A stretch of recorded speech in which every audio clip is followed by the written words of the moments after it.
What's going on, guys? It's Nick here, back with another video. There are 4 teams on bye this week: the 49ers, Lions, Jaguars, and Broncos. Those are 4 teams with a lot of fantasy relevant players, so even though there's only 4, there's going to be a lot more weeks where there are more teams on bye. It is actually sort of a difficult week for buys. So let's start things off with the Thursday night game, tonight's game, Titans at Steelers. In what seems to be the NFL's goal every single week, we have yet another week where the lowest total game, or one of the lowest total games, is in prime time. This game enters an embarrassing 36.5 point total. Steelers 2.5 point home favorites. For the Titans, DeAndre Hopkins exploded last week. He now faces a Steelers defense that's getting ripped apart by wide receivers, allowing an 18% boost to yards per reception. Even in a very, very gross game, DeAndre Hopkins joins Derrick Henry as must-starts this week. Beyond that, nothing really to like on the Titans side. I would really just stick with those two. No one else is getting any sort of real volume on that team. Then for the Steelers, the Titans are an elite matchup for the passing attack, -1 for the running backs, with both running backs on the Steelers being so inefficient on the ground to begin with. I highly doubt either one of them is going to find a ton of success this week. Both grade out in that general running back 25 range, but I would say if you have a different option, I'd lean away from Najee, away from Warren this week. Also being the Thursday game, these are typically just lower scoring games, not as good for fantasy. And so if it's really close between a player on Thursday and a player on Sunday, just lean towards the Sunday player. Wide receivers are a little bit different. Pickens had a dud last week, but this is a great matchup. He's an incredibly talented wide receiver. I don't expect him to dud very often. I'd feel pretty good about using Pickens, using Deontay Johnson as wide receiver 2s this week. I have them both projected as top 20 wide receivers, kind of like low end or mid-range to low end wide receiver 2s. They're both just set up well. They're both talented. They both have a huge share of the passing attack. It's a good spot for both of them. I play them both this week. My interest sort of stops there for the Steelers, though. You're not playing the backup tight ends with no Pat. Pickett's going to grade out fine as a streaming option, but they're actually a decent amount of streaming options this week I like more. And he's also never shown any sort of ceiling. Even if Pickett grades out well from a average projection standpoint, he's not going out there and dropping 25, 30 fantasy points. So there's no real risk in just fading him and saying, you know what, maybe he scores 16, but at least start someone who could score 25. We are back at the 9:30 Eastern kickoffs this week, and the second game this week will be played in Germany. It'll be also probably the best game of the week, so they got pretty lucky getting a really good game over there. Dolphins at Chiefs. I believe it's the highest total game of the week, only game over 50 points. It's a 50.5 point total. Chiefs, 2.5 point quote-unquote home favorites. Again, game is played in Germany. Neither one of them is home. For the Dolphins, A-Chain's going to be out at least one more week, so we're going to see a split between Mostert and Jeff Wilson. It's a fairly neutral matchup on the ground, though if you look at running back fantasy points, it might be really negative because Kansas City historically gets up. That's bad for running backs. Running backs are typically in a trailing game script against Kansas City, and so it sets up as a tough matchup there, but on a per-touch basis, it's, again, relatively neutral on the ground. It is projected to be a negative game script for Miami, but it's only 2.5 points. There could definitely be a world here where Miami gets up and it's actually negative for Kansas City, or it's fairly neutral overall. So not an amazing spot for Mostert. You'd prefer they be, touchdown home favorites, but it's not a bad one either. He can still produce in this spot. You're definitely playing him, even if the touch upside isn't there. He's probably not going to get 20 touches. The touchdown expectation is incredibly high. He really only needs 12 or 13 total touches to hit a ceiling that someone else might need 20 touches to hit. So start him, and then start Tua, start Hill, start Waddle every week. And I would leave any sort of secondary piece alone on this side. There's really no deep analysis needed for the Dolphins. Just play their core when healthy. Then for the Kansas City side, it's a positive matchup for the passing attack, -1 for the running backs. Mahomes, Kelsey, both must plays. Pacheco, still a quality running back too in this spot. I think the only real decision for the Kansas City side comes down to what to do with Rashee Rice. He's my wide receiver 37 right now, and I'd feel pretty good about using him if you're looking in that range. Like, I'm not benching, my wide receiver 20 just to get Rashee Rice in the lineups. But if you're looking in that like 33 to 40 range because you need to start someone at wide receiver 3, second flex spot, even if you're desperate in the first flex spot, I think that's totally fine to play him. Snaps are trending up, and so when you have a player projected 37th, it's positive. It's not like, oh, well, 37th, but trending down, or 37th, but that's where they're always going to be. It's trending up. Is there a chance that the snaps go even higher this week? The target share keeps increasing, that he has his best game of the season this week? Definitely. He's got, 56 or more receiving yards in 3 straight, 56 yards or a score in 6 of 8 games this season. So again, I'd feel pretty good playing him wide receiver 3, second flex. But if you had to do it in the normal flex spot, that's fine. 1 o'clock games kick off with Vikings at Falcons, another low 37.5 point total. Falcons 4.5 point home favorites. For the Viking side, Cousins done for the year. Jefferson's still out. And then Dobbs won't be starting yet this week. He will in the future, but not yet. So it's a pretty terrible situation overall. You're definitely going to want to just stick to the studs. Don't play secondary pieces on this side. I think you're still playing Hawkinson because, tight ends are trash anyway. So even if we were only projecting him for like 6 targets, which I have to think my projection is more than that, he still projects relatively well here because they're going to have to throw to someone. But even if he was projected for like 6 targets, you'd probably still play him because the tight end position is so bad. And especially since tight ends are the best way to attack the Falcons. Really good matchup for him. And then I have Addison projected 25th this week. Tough to project the Vikings offense in general. And the Falcons do have a quality defense. And it's going to depend on what you have with Addison, because since you drafted him later, if you hit on 3 really good wide receivers and you can only play 3, I'm not forcing Addison into lineups anymore like we were the past few weeks, but he still makes for a really good flex play. He still does have upside, but beyond that, you're not playing anyone. Akers is mixing in for like around 10 opportunities each week. That really hurts the upside of Madison. Given the matchup, given no Cousins, I really would just stick to Hawkinson and Addison. I would not play Madison. I would not play Akers. I would not play Osborne. Then for the Falcons side, the Vikings are actually a pretty tough matchup for running backs. They're positive, though, for wide receivers since they force a very low ADOT, but a very high catch rate. So we can see the receptions really rack up for these pass catchers if the Falcons are able to lean pass heavy.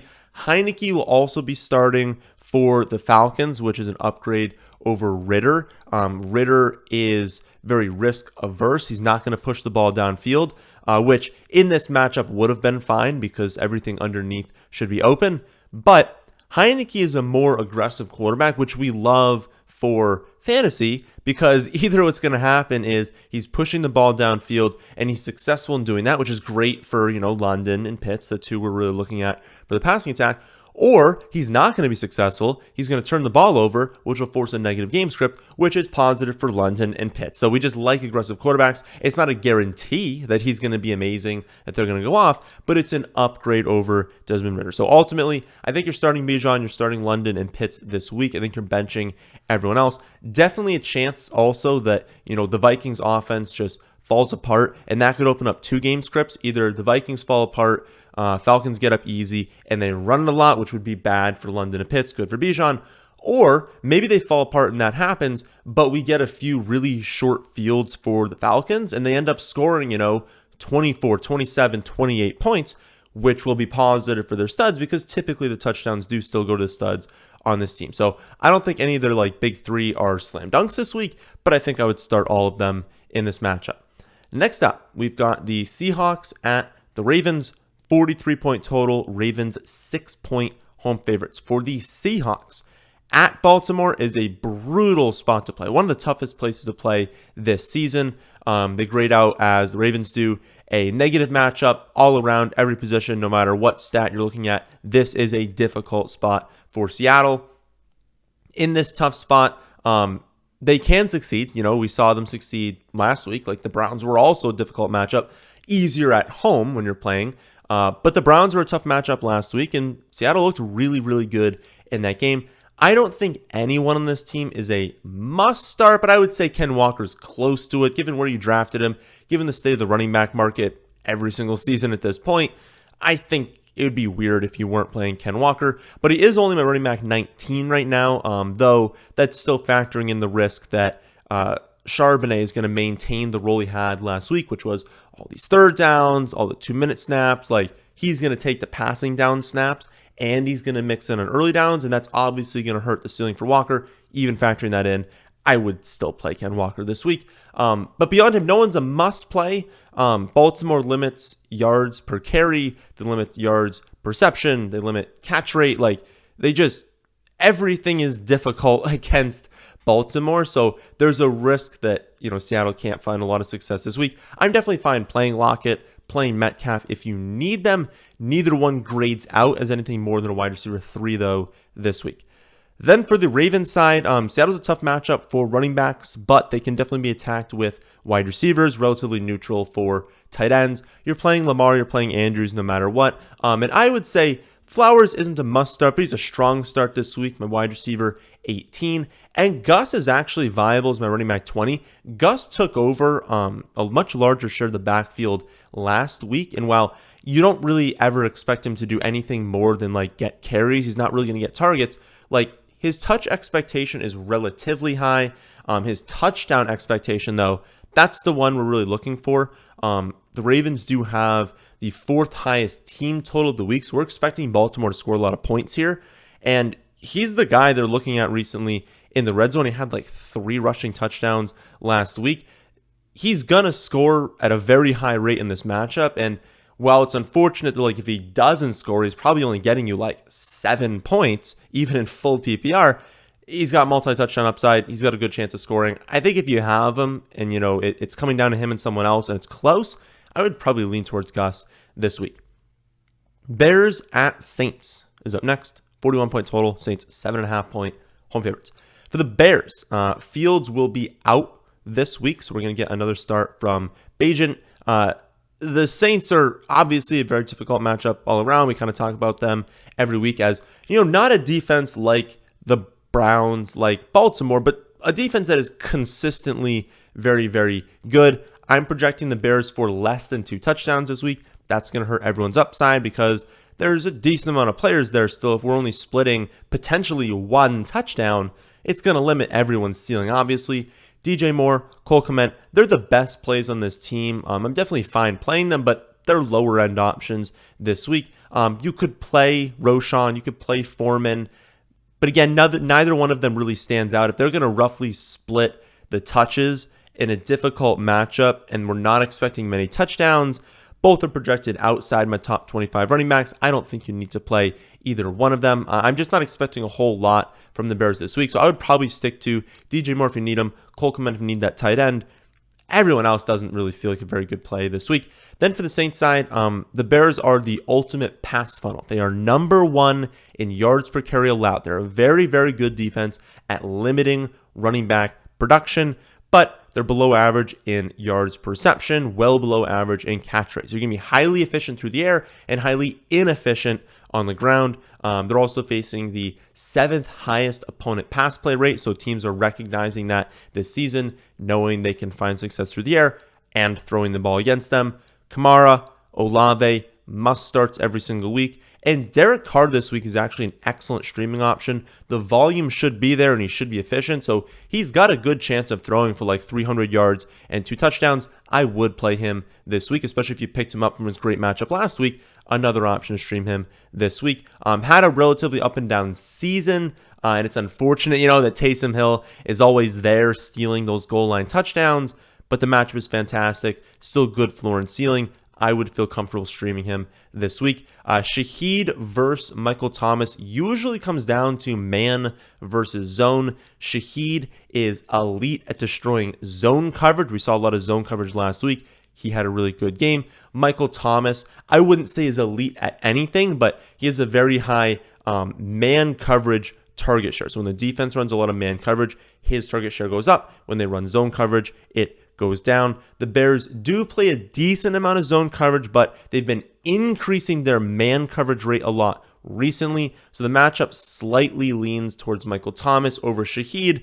But with Shaheed, it really just comes down to one play. He's not going to rack up a lot of receptions. And if he hits on a 60-yard touchdown, his day is made off one play. So if you were using Shaheed before as like a boom bust, second flex play, I don't see any reason to not go with him this week. But I would say it's a pretty decent matchup for Michael Thomas. And so if you were desperate in that flex spot, you had to use someone, you had Michael Thomas. I think both of these players are flex viable. Michael Thomas, not usually an amazing play. I think a decent one this week. Just know there's a clear difference between these two. Like Shaheed is a much, much lower floor play, but one with a higher ceiling. Michael Thomas is a very high floor, but no real ceiling. So if you needed 25 points, you're probably not going to Michael Thomas this week. But if you needed 10, he's probably good to get you 10 points. A lot of people ask about Taysom Hill every week. He's the same every week. It's a boom-bust tight end play. Now, many tight ends are boom-bust tight end plays, right? Almost every single one besides what? Like Hawkinson and Andrews and Kelsey. I mean, that's probably it, right? So, yeah, he's totally fine to play every week. Just understand that he could easily go out there and score 1 point with no pass attempts, no receptions, and 10 rushing yards, right? So definitely always grades out better in standard and then gets worse as you move into full PPR because he could have 0 receptions and that just hurts, obviously. But he could have 2 rushing touchdowns, right? Any single week. We saw last week he kind of hit his ceiling. So yeah, the touchdown upside is there, but obviously a low floor. Next up, we've got the Cardinals at the Browns. Low 37.5 point total. Browns 8-point home favorites. The Cardinals are not projected to score very many points this week. I have them projected for 1.56 offensive touchdowns. That is horrible, and it limits everyone's ceiling. Ceiling is reached through touchdowns. If you're not scoring touchdowns, it's harder for you to be a really good play in fantasy. They're also starting Clayton Tooney, which is obviously going to further cap everyone's upside, especially on the road against the Browns defense. You can start Amari DiMercado as a low-end running back 2. That's all a volume-based play. You could start Trey McBride as a low-end tight end 1. Both have very low floors in this spot. I'd be completely fine benching either one of them, even though McBride went off last week, even though DiMercado's been getting a ton of touches. If you had other options, I would be fine putting both on the bench.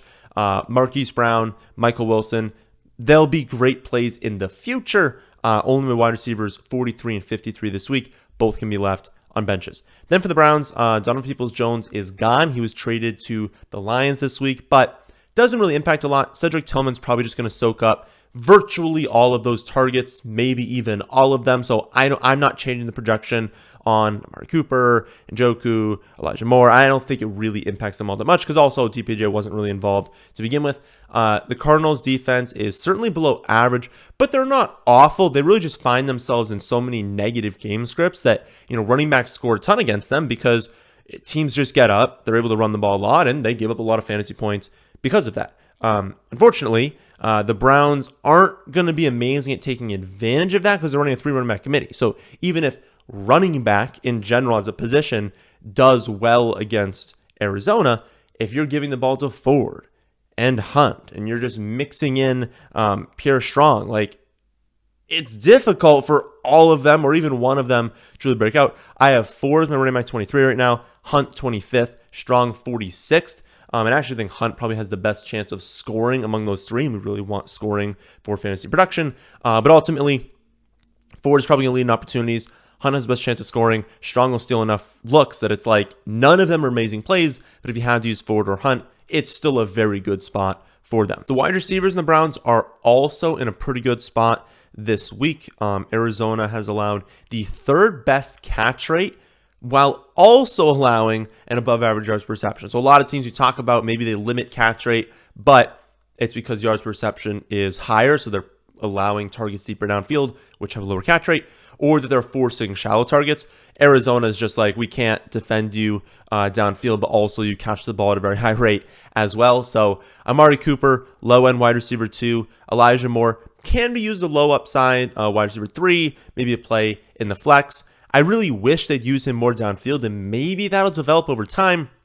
But for now, Elijah Moore just he doesn't see any targets downfield, and that obviously limits his upside in fantasy. And then I would say David Njoku, he's my 10 and 10 this week. Comes down to what you have. If you have a top 5 option, go with them. If you're streaming right now and you're like, can I use Njoku? Definitely. He's looked pretty good recently as well. Next up, we have Bucs at Texans, 40-point total. Texans are 2.5-point home favorites. For the Bucs side, the Texans' run defense has actually been pretty strong on a per-play basis. The problem is a league-high 61.5% of touchdowns against that team comes on the ground. And so fantasy production's way up for running backs, because even if on a per-play basis you're slightly less efficient, the biggest thing for fantasy is touchdowns. And so if everyone scores touchdowns against them on the ground, running backs are going to score a lot of fantasy points. That offers some hope in what's been a very disappointing season for Rachaad White. Given the matchup, given his passing game usage as well, I think you're playing Rachaad White as a running back 2 in all formats. Certainly would be nice if he could score a second touchdown on the season. It's not a lock, but it's the best spot, not even a good spot. It's the best spot for rushing touchdowns for running backs. So hopefully he can finally score again this week. Behind him, you're starting Godwin, you're starting Evans as like mid-range wide receiver 2s pretty much every single week. Nothing about this matchup screams you can't play them, but it's not an easy matchup. I would just say, those 3, White, Godwin, Evans, they have between 13.2 and 14.2 expected fantasy points per game, and it's relatively consistent. It's not one of them going off, then doing nothing for 3 weeks, then going off. Like every week, they're in that general range, and so they're pretty safe plays, even in for the wide receivers, what's not an amazing matchup. I just think you're playing those 3, and you don't play anyone else. I mean, no one else on this team has more than 6.5 expected fantasy points per game. No one's getting volume besides those 3. Only play them. On the Texans side, they fell on their face last week against an inferior Panthers team. Like, they should have won that game. They definitely played more conservatively than they should have. They got up. They were up for most of the game, but they weren't up by that much, and they allowed the Panthers to stay in it, to have an amazing drive to end the game, to just drain the entire fourth quarter clock, kick a game-winning field goal. Like, that's on you as the Texans. You should have won that game. You should have played faster, thrown the ball more. They chose not to. They chose to play safe, and they lost because of that. No one grades out as like a must play this week, but Nico Collins is set up pretty good in this spot. He's got a good target share, good yards per reception. There's nothing about this matchup that stands out and says that you can't defeat that through the air. The Bucs are weaker against the pass than they are the run. The Texans ultimately choose to lean pass heavy more often than not. It was weird last week, although I'll say teams run the ball at a much higher rate against the Panthers. So the matchup did set up for the ground game, but again, they lost because they didn't choose to throw the ball as much. I think you're playing Nico Collins as a wide receiver 2. I think Tank Dell can definitely be used as a wide receiver 3 in the flex spot. And then I would say Dalton Schultz, fine as like a low-end tight end play. Nothing standing out, especially for Tank Dell or Schultz, but if you've been using them, there's no reason not to use them this week. Stroud's also a pretty decent quarterback streaming option, though I would say if you're choosing between him and Carr, I definitely prefer Derek Carr. Backfield is kind of where I'd hold off this week. Singletary's been getting more usage the last few weeks, and neither one of them has been very good this season. In a negative matchup, I think both Pierce and Singletary I would just leave on the bench. Next up, we've got Commanders at Patriots, 40.5-point total. Patriots actually 3.5-point home favorites. That's the state of the Commanders right now, even after last week when they played really well against the Eagles. The Commanders side, New England has allowed the second lowest yards per carry in the league, but has been pretty average against the pass. In New England, difficult spot, but it's still an okay spot for the Commanders in that this isn't the New England defense of the past, where it was impossible to move the ball against anything really difficult on the ground. You can find success throwing the ball against them. The Commanders also drop back more than anyone in the league, so it's likely they're leaning towards the area that New England is weakest. Last week was the first time all season that Sam Howell wasn't sacked at least 4 times. Sacked at least 4 times in every game leading up to last week. Then he drops back, I think it was 53 times. You'd expect like 6 or 7 sacks in a matchup with the Eagles last week. So maybe reversal, maybe they started to figure something out. But a dangerous spot still for him in that he's playing Bill Belichick.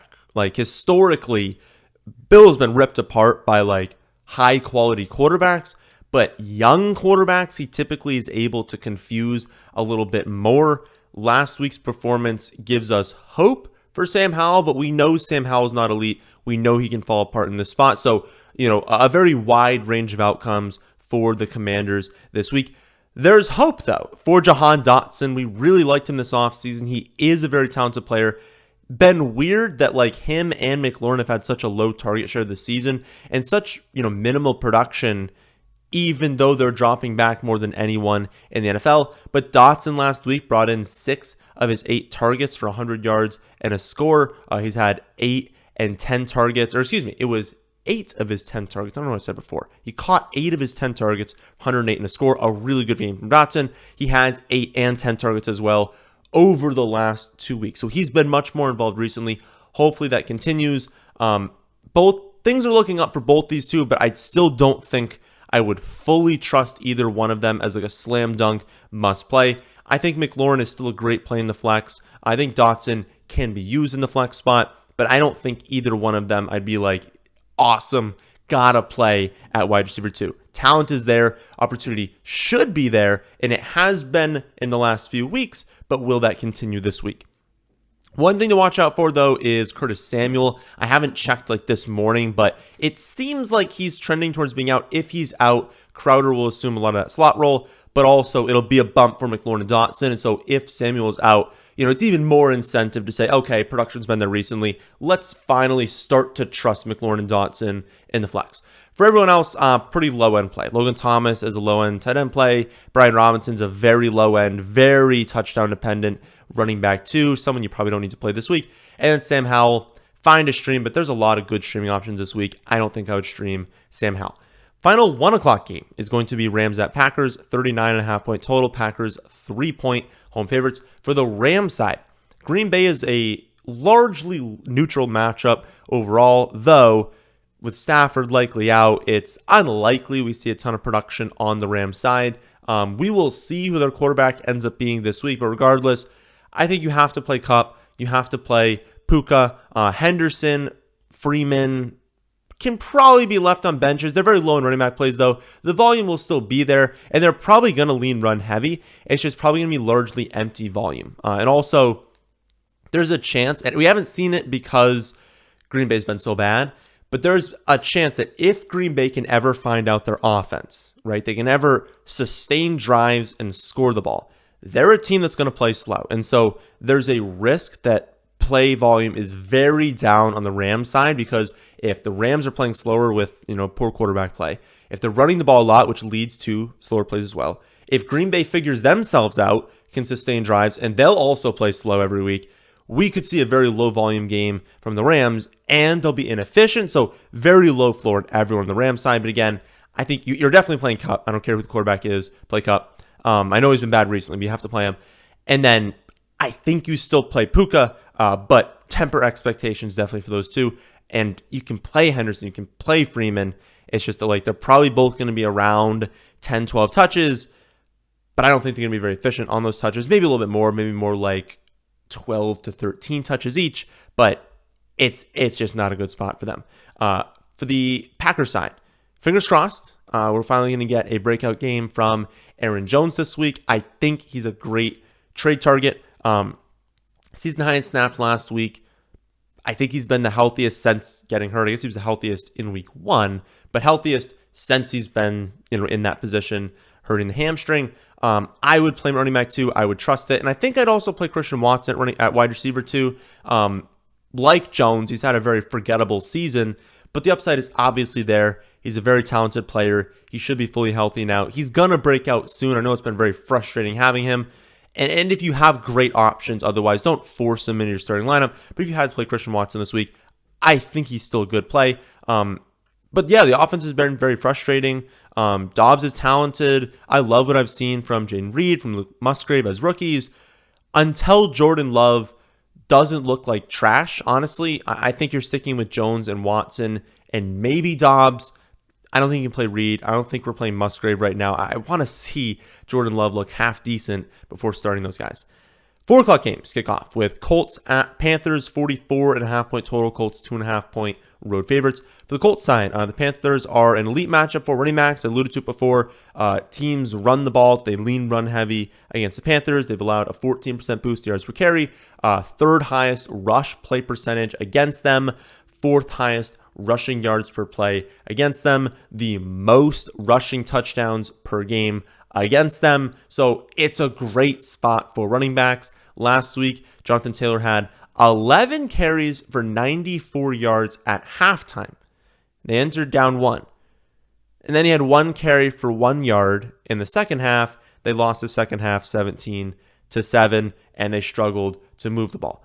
We have not heard yet if that was a coaching decision, if that was from injury. People have pointed out one play right before half where Taylor looked a little bit banged up, and so could that have been something? They asked him about it. He said it was nothing. The team has said he's fine. So just a weird situation that he was dominating the first half. They were, right in the game, down 1. Then they couldn't move the ball in the second half, and they weren't using him. And it's like, well, maybe if you use your best player, you'd be able to move the ball, right? It was a weird situation, but it seems like he's fully healthy.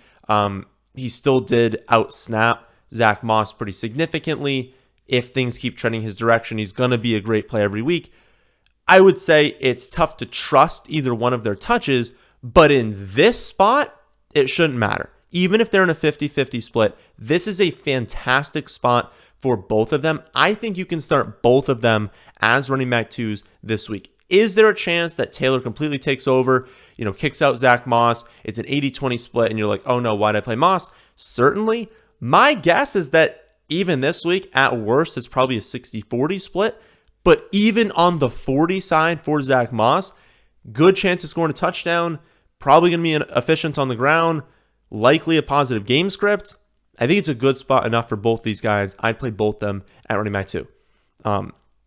Other than that, though, you're really just sticking with the players that you've been sticking with. Pittman's a good play. Josh Downs, if you've been using him in the flex, there's no reason to not play him this week. They could certainly lean more run heavy than they have traditionally, but they run a ton of plays. There's still a chance that the Panthers are competitive in this spot and that the Colts still air the ball out. If you were playing Downs, keep playing him, and I don't think anyone's benching Pittman right now. The Panthers side, they got their first win last week, though it's not like their offense looked amazing. It was more, honestly, the Texans lost that game more than the Panthers won it, but they still got their first win. Fortunately, Colts are a great matchup. They allow so many plays for their opponents, and they allow relatively high efficiency.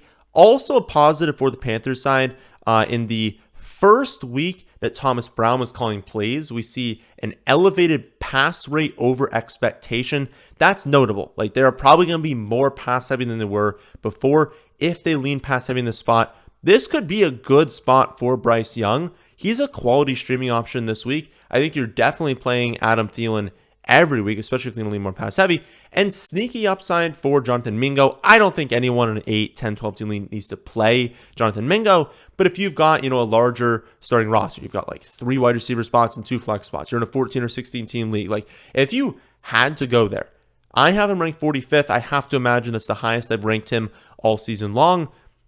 I think it's a good spot for Mingo. I think he could play well. But again, if you're in a 12-team league with like 2 wide receivers and 1 flex, you probably do not need to go there. But watch him. Watch the snaps. Watch the targets. I think he's in a good spot this week.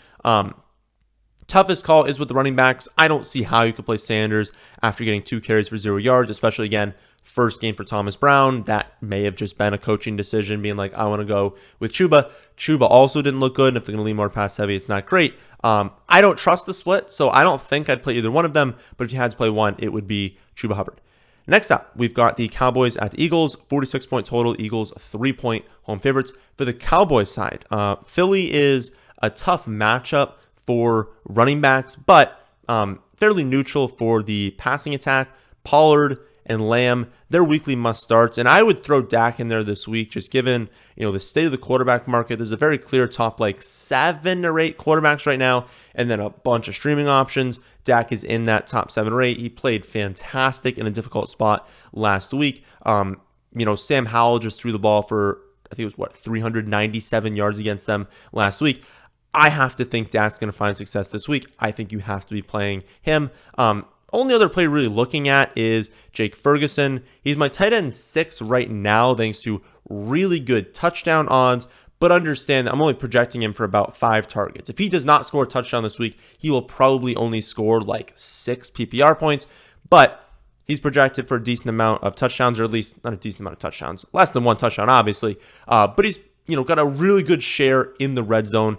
Projected for a decent chance of scoring a touchdown. That's all you can really ask for tight ends, is that can you get into the end zone at an elevated rate? Because if not, you need a lot of production between the 20s. I think he's got a good chance of scoring. I think you can play him this week. I know some of you are going to want to play Brandon Cooks after 2 pretty good games in a row. He only projects him in wide receiver 48 right now. I'd like to see it one more week. I'd like to see the target share get a little bit higher, see him get a little bit more efficient before fully trusting him. But if you're in the wide receiver 48 range, he's fine to go to as well. Again, given the success that we just saw the Commanders having against the Eagles passing the ball last week. Then for the Eagles side, this is obviously a tough spot against Dallas, but you're playing Hurts, Swift, Brown, Goddard every single week. Have to play them.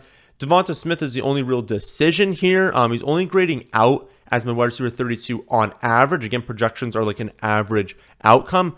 For him, he does have a great ceiling, especially if Dallas tries to slow down A.J. Brown. Well, the player that's going to benefit the most from that is Devonta Smith. But even if that doesn't happen, he's a good enough player. I know that Brown's been going off this season. He's been amazing. But Devonta Smith's still a very talented player. On average, if you look at like a wide receiver 32 on average, look at the players around him, he's got a higher ceiling. So if you're making that call in that general range, I lean towards Smith because I lean towards ceiling. Who's someone that on average will project here, but could win me the week? That's Devonta Smith. Next up, we have Giants at Raiders. This game is a very low 37-point total, and the Raiders are 1.5-point home favorites, which is pretty embarrassing for the Giants, honestly, since Daniel Jones is expected to be back, and the Raiders are going to be starting Aiden O'Connell. So in a low total game like this, to be underdogs, I don't know. I feel like it speaks a lot to how little confidence bettors have in the Giants right now. For the Giants, they got embarrassed last week. They threw for -9 net passing yards. You can't have that happen. Their opponent is much easier this week, and we're expecting Daniel Jones back. So better spot, obviously. We're expecting more than -9 net passing yards. But even knowing that, I'd start Saquon. He's getting incredible volume right now. And I think you can stream Daniel Jones if you need him because of the rushing upside. Other than that, I'd leave this team alone. Darren Waller being hurt, opens up the offense and it gives opportunity to these wide receivers, but you're not playing the backup tight ends. And until someone really does something for the wide receivers, play Daniel Jones if you need him. Play Saquon. It'd be like just trying to guess which wide receiver is going to do something, and I don't want to do that. Then for the Raiders, Aiden O'Connell will get the start at quarterback. Jimmy G has been awful, so I don't think it's a big downgrade. With that being said, they're probably going to play slower this week. They're probably going to run it at a higher rate with Aiden O'Connell at quarterback. So situationally, I do view it as a slight downgrade, even if the quality of targets doesn't really change or even increases a little bit. I would still play Jacobs. He's been one of the most featured running backs in the league. Giants are allowing the 4th most yards per carry in the league right now. They could also kind of lean on him in this spot. So I would definitely keep playing him. And then you play Adams every week. I don't care if it's me at quarterback. Play Adams. The biggest question mark is with Jacoby Myers, and I think it's going to come down to what you have. He's my wide receiver 28 right now. I think he's fine to play in the flex. Aiden started in week 4 against the Chargers. It was 13 targets for Adams, 11 for Jacobs, and only 4 for Myers. Tough to go off of a 1-game sample, though, and I don't think that's going to be the split long term. I think it's going to be much closer. Like Adams will still be the lead, but I think it's going to be closer between him and Myers. And I also don't think Jacobs is going to have 11 targets every week. So I'd expect Myers to keep being solid. But if you were hesitant, if you had someone else, you can definitely lean away from it, see what happens this week, and move on from there. But if you had to play Myers, again, wide receiver 28, not a bad play. Sunday night game will be Bills at Bengals. 49-point total. Should be an incredible game to watch. Bengals only 2-point home favorites. should be a close game. For the Bills side, Allen, Diggs, Kincaid, I think they're all must starts. I doubt Fournette plays this week, but kind of watch the reports there. If he's out, it's like not a bad spot for Cook and Murray, but definitely a spot where like the Bengals could push the pace here. You know, they could get up, they could force aggressiveness from the Bills, and then if that happens, Cook and Murray don't have high enough target shares to really be great in a negative game script. They kind of need more positive game script. So there's a little bit of risk here, but I would still say James Cook is playing well enough to where I'd play him at running back 2. Doesn't have a great chance of scoring because when they get close, they bring in Murray. You know, Josh Allen will score a touchdown, but he could still go out there, have like 60 rushing yards, 20 receiving yards, and if he finds the end zone, have a really good day. But again, that's all assuming that Fournette is inactive. If Fournette becomes active, if we know that on Sunday, it becomes really tricky, and I'd almost want to just bench everyone, see what kind of happens. Bengals still a good matchup, allowing the 3rd most yards per carry in the league. And again, James Cook has been really good when given opportunity this season, but I think it's going to come down to Fournette. If Fournette doesn't play, I think James Cook is a quality running back too. If Fournette plays, I'm a little bit more hesitant. Only other player really looking at is Gabe Davis, and I definitely play him this week. I kind of talked about how there's a possibility we see a negative game script from the Bills, and that could lead to a ton of pass attempts. But also, I know Gabe is a volatile player, but without Knox, they went to a lot more 3 wide receiver sets, and it also allowed Gabe to play a little bit closer, not only have deep targets. He had a 99% snap share. He had 12 targets last week. That's the 2nd most of his career. Again, finally not getting only downfield looks. That's going to elevate his floor. He still has the ceiling because he'll still get deep looks. Like, I just think it's a great game environment. I would definitely play Gabe Davis if you have him this week. In a super deep league, you could look at Khalil Shakir. He had a great game last week, although most of that production was early on. He's risky, though. That's like the only good game he's had. Obviously, it came in the spot without Knox. When we were kind of looking at Shakir, being like, yeah, you could have more opportunity this week. I'd still only play him in a deep league, though. For the Bengals, Burrow, Mixon, Chase, all must starts. And then I would personally play Higgins in the spot. Again, it's a great game environment. We could see this game pop off. He only grades out as a wide receiver 31, but he's also kind of like Devonta Smith. Him and Devonta Smith are like players that, yeah, they grade out there on average, but they have a pretty high ceiling for being rated that low. It's going to depend on what you have for T. Higgins. Like, the Bengals are home. Burrow looks healthy. If you've got, 3 top 20 wide receivers, you can probably bench him. But if you're looking in that general range, I think I'd really like playing him this week. But I would say I still prefer Gabe. I'd rather play Gabe over T. Higgins if that's the decision you're coming to. Then finally, Monday night game, Chargers at Jets, 40-point total. Chargers, 3-point road favorites. For the Chargers, Herbert, Eckler, Allen, all must starts. And honestly, not sure I'd play anyone else. The Jets have a very strong defense, especially against the pass. Palmer has looked good at times. Quentin Johnston got more work last week, but that was against the Bears. That was in an ultimate, pass funnel. And Palmer's looked good in other matchups. This is the Jets. You're playing at the Jets this week. It's not a good spot. I'd stick to their big 3. Then for the Jets, a similar story, not in that the Chargers have this defense we're fearing, but that, they have Zach Wilson at quarterback. And so we're not going to secondary pieces over there. Play Breece Hall, play Garrett Wilson, bench everyone else. So that is a breakdown of every single game this week. If you want to see my exact rankings and projections for every player, even the ones we didn't talk about today, also updated multiple times per day for the latest news and injury reports, you can check that out on my website, thefantasyfootballadvice.com. I'll be back Saturday to go over my favorite underdog picks this week. But that'll do it for this one. Make sure you leave a like if you watched this far. Remember to subscribe to the channel if you're new here. Thanks for watching.